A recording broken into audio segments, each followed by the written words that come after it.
Mesdames et messieurs, c'est avec sourire que je vous souhaite les bienvenus dans cette nouvelle édition du journal de Viva. Bonsoir à tous et bienvenue.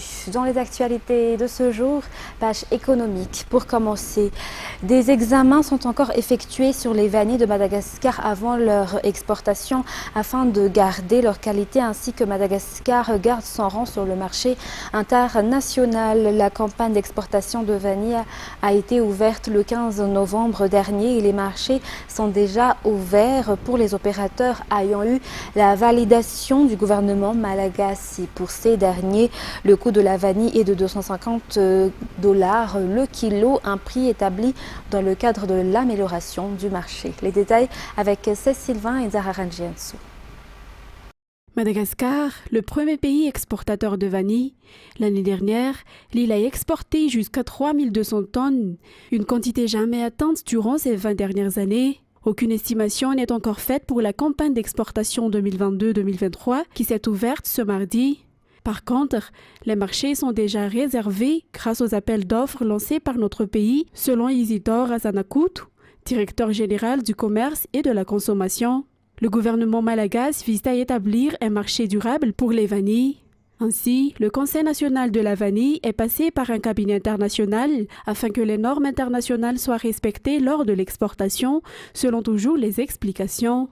70 opérateurs ont eu la validation du gouvernement malagasy. À noter que Madagascar affiche un cap de 1400 milliards d'ariars en matière de rapatriement de devises, raison du refus du FINEX des autorisations à l'égard de certains opérateurs. Environ 150 PME ont bénéficié d'un appui technique et de recherche de débouchés à travers le programme Business Linkage Programme financé par la Banque africaine de développement. Ils ont signé divers contrats avec plus de 20 grandes entreprises selon les responsables du projet. L'appui des entreprises malagasy se poursuit durant 2 jours dans le cadre de la Semaine mondiale de l'entrepreneuriat selon les explications dans un reportage de Anienne Martina sur les images de Zahra Rangiansou. 1,4 million de $, c'est le financement octroyé par la Banque africaine de développement à Madagascar dans l'appui des PME à travers le projet Business Linkage Programme. Le projet a débuté au mois de décembre dernier et plus de 150 entreprises ont pu en tirer profit durant cette année d'existence du projet selon les explications. Le projet durera 3 ans et prendra fin en décembre 2023. Il vise l'appui mais aussi des aides au financement pour 150 PME, d'après toujours les explications du responsable du projet. Durant 2 jours, un événement dans le cadre de la Semaine mondiale de l'entrepreneuriat se tiendra à la gare Souarane. Des entreprises qui ont pu bénéficier de financement dans ce projet exposeront leurs produits. Des formations de jeunes dans le monde de l'entrepreneuriat ont également débuté aujourd'hui. Dans un autre sujet à présent, page socio-économique, le secrétariat d'État chargé des nouvelles villes donnera un coup de main à tous ceux qui œuvrent dans la construction de logements, selon Gérard Ndjamanoissou hier lors de la table ronde concernant nos potentiels matériaux. Il existe une association qui regroupe des entrepreneurs professionnels dans le domaine de la construction prêts à travailler avec le gouvernement, selon les précisions dans un reportage de Ruth Christelle Rakout-Malal et Yves Janel. 90% des constructions à Antananarivo ne respectent pas les normes selon une architecte, raison pour laquelle elles ne durent pas. Madagascar possède cependant tous les potentiels matériaux pour construire une maison, cependant ils sont mal exploités.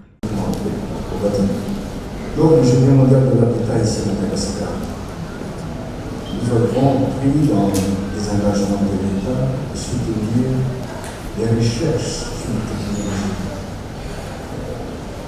et les matériaux innovants tendant donc à assurer le développement durable de l'habitat à Madagascar face à l'augmentation des matériaux, le prix des matériaux. On importe le ciment, le fer et tout ça. Il y a justement l'association Kobati qui regroupe des entrepreneurs professionnels dans le domaine de la construction à Madagascar, tels que des architectes, des ingénieurs, des notaires, des compagnies d'assurance, des banques, etc. L'objectif numéro 1 que nous avons, d'ailleurs, quel que soit le niveau du développement économique des territoires concernés, c'est de penser à la planète de demain, c'est-à-dire à limiter les problématiques de gaz à effet de serre, à construire d'une manière durable. Et c'est d'ailleurs, je crois, la thématique que nous allons évoquer ce soir de cette assemblée. Une table ronde s'est tenue hier à Tanarène avec tous les experts. Le nombre des personnes susceptibles d'occuper des postes à haute responsabilité étatique augmente. La 18e promotion du Centre d'études diplomatiques et stratégiques ou CEDS est sortie aujourd'hui après un an de formation. Cette promotion, dont la sortie officielle a eu lieu ce jour, porte le nom du colonel Richard Ratzimanjave. Reportage sur les images de Nzahara Ranjiansou. Parmi les avantages dans le suivi de formation au sein du Centre d'études diplomatiques et stratégiques ou CEDS figure l'approfondissement des études administratives et du secteur public. De plus, les étudiants peuvent directement intégrer le monde du secteur public après un an de formation. Nourwanzassou Marie Rakoudzil est la majeure de cette 18e promotion de CEDS. Elle occupe actuellement le poste de chargée de mission au sein de la direction des relations internationales de la présidence de la République. Elle a déjà suivi des formations juridiques et en sciences politiques et selon elle, elle a pu acquérir plus de connaissances dans le système économique au sein de l'administration publique grâce aux formations au sein du CEDS. À part la majeure de promotion, 41 autres auditeurs ont acquis des connaissances au sein du CEDS pour cette 18e promotion qui porte le nom du colonel Richard Ratzimanjave. La ministre de l'économie et des finances est la marraine de la promotion. Selon le doyen de cette promotion, le nom du colonel Richard Ratzimanjave a été choisi du fait que le colonel était toujours aux côtés des communautés de base. Un exemple à suivre par les membres de cette 18e promotion dont la sortie s'est tenue aujourd'hui à Anoussi. Les nouveaux venus, soit la 19e promotion, a été également présentée aujourd'hui. Page fait divers à présent, un homme de 21 ans a été retrouvé mort dans les eaux du lieu dénommé la Soutabambe à Ivato hier soir. Un avis de recherche a été lancé sur les réseaux sociaux depuis 2 semaines par les membres de la famille. Ces derniers suspectent un assassinat à l'origine du décès de ce jeune homme. Les détails avec Fandessena Mireille et Yves Janel. Le corps de cet homme de 21 ans qui habitait à Ivato a été retrouvé flottant sur les eaux du lieu dénommé la Soutabambe hier soir vers 17h. Il était presque méconnaissable car son corps était fortement endommagé. La famille a lancé un avis de recherche sur les réseaux sociaux depuis le lundi 7 novembre et a également prévenu la police. Selon sa mère, on n'a plus eu de ses nouvelles à partir du dimanche 6 novembre. Ce jeune homme était célibataire et vivait avec sa mère. Son corps était couvert de blessures et sa famille craint qu'il s'agisse d'un homicide intentionnel. Dans l'actualité de ce jour également, l'épidémie de grippe fait de nombreuses victimes cet été. Pour cette fois-ci, le degré de contagion est très élevé par rapport aux grippes coutumières à cette même période de l'année. En ce qui concerne les symptômes, cela commence par un enrouement de la voix qui s'accompagne de toux et touche presque toutes les classes d'âge selon un médecin que nous avons interrogé aujourd'hui. Fénar Goutorsoul nous en dit plus. De nombreuses personnes sont victimes d'une forte grippe en raison du changement de saison. 60% de ceux qui viennent se consulter chez ce médecin en sont touchés. Cette maladie se manifeste par un enrouement de la voix accompagné ou non de toux. La victime pourrait être sujette à une forte fatigue si l'affection n'est pas traitée assez tôt. Le docteur Noumounasou Akantrakontunouil conseille à tout un chacun et surtout aux personnes vulnérables de porter des vêtements chauds, un masque et de manger des aliments sains. Il est également nécessaire de se faire consulter par un médecin lorsqu'on présente des symptômes et surtout ne pas faire de l'automédication. Dans les actualités internationales, alors que le secrétaire général des Nations Unies, Antonio Guterres, a appelé hier les pays rassemblés à la COP27 à trouver un accord ambitieux et crédible sur la compensation des ravages provoqués par le changement climatique au Bénin, des jeunes s'engagent en faveur de l'environnement. France 24. Armés de gants en plastique et de sacs usagés, ces jeunes bénévoles passent les ruelles de Cotonou au peigne fin à la recherche de déchets. Tous ont répondu à l'appel d'Anas Seko, un militant écologiste de 25 ans qui veut nettoyer le Bénin. Tout est parti d'une indignation, le fait de voir les déchets dans la nature comme ça, le fait de voir d'autres camarades, d'autres citoyens jeter les déchets dans la nature. Je me suis dit mais non, il y a un problème, il faut changer les choses, il faut s'engager. Pour faire passer son message aux jeunes générations, Anas se rend régulièrement dans les écoles et s'adresse directement aux élèves. Il est aussi très actif sur les réseaux sociaux où il poste des vidéos humoristiques avec un message écolo. S'il pourrait encore impacter plus de jeunes et que les jeunes peuvent se lever comme ça, non, on peut avoir des changements dans l'environnement. Conscient de la portée limitée de son action, le jeune homme espère que les dirigeants réunis à la COP27 parviendront à se mettre d'accord pour apporter des solutions à grande échelle. Nous sommes toujours dans la petite guerre entre nations qui vont diminuer leur utilisation d'énergie fossile, etc. Nous voudrions à la COP27 qu'il y ait des résultats concrets, que les grandes décisions de la COP puissent aboutir.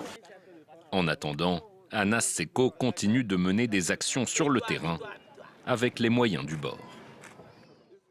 Aux États-Unis. Et la Corée du Nord a lancé aujourd'hui un missile balistique intercontinental qui est tombé au large du Japon.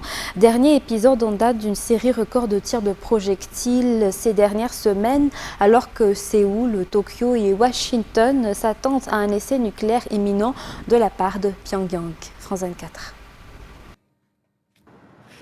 La défense japonaise n'a aucun doute. Les 6000 km d'altitude atteints par le missile tiré par la Corée du Nord l'attestent. Il s'agit bien d'une arme balistique à portée intercontinentale. Nous avons analysé la trajectoire de vol du missile balistique intercontinental. Celui-ci a une capacité de vol de 15 000 km, ce qui signifie que sa portée lui permettrait d'atteindre la côte ouest des États-Unis. Le missile s'est écrasé en mer au large de l'île nippone d'Hokkaido, probablement dans la zone économique exclusive du Japon, à moins de 200 000 marins de ses côtes. Aucun dégât n'a été constaté. Les provocations nord-coréennes se répètent à une fréquence jamais observée. Je souhaite dire, à nouveau, que ceci est totalement inacceptable. Réunis à Bangkok au sommet Asie-Pacifique, les représentants des États-Unis, du Japon et de la Corée du Sud convoquent une réunion en urgence. La vice-présidente américaine Kamala Harris dénonce cette nouvelle menace. Nous condamnons fermement les actions de la Corée du Nord et l'appelons à cesser ces actes illégaux, facteurs de déstabilisation. Pyongyang avait déjà procédé début novembre à une rafale sans précédent de tirs de missiles.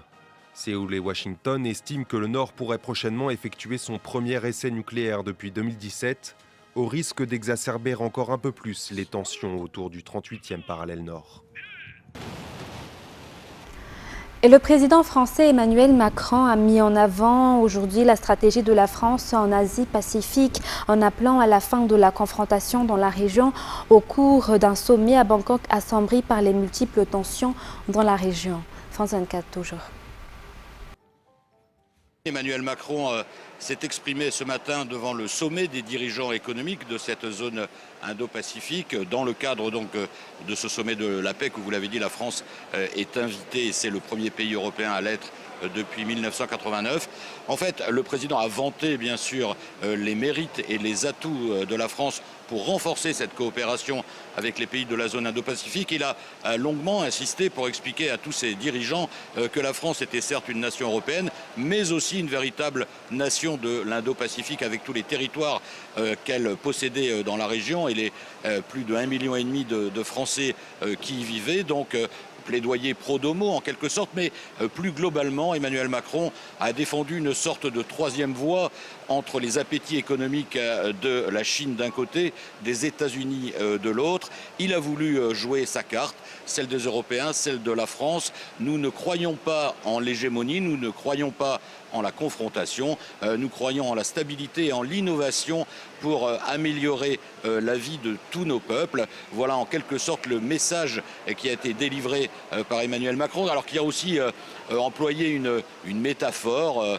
Il a dit qu'en fait on était comme dans une jungle où il y a deux gros éléphants qui cherchent à étendre sans cesse leur territoire et tous les autres animaux, les tigres, les singes, c'est-à-dire nous autres, Pauline, vous l'aurez bien compris, eh bien doivent coopérer pour empêcher cette hégémonie des deux plus gros animaux. Vous aurez compris que Emmanuel Macron parlait de la Chine et des États-Unis.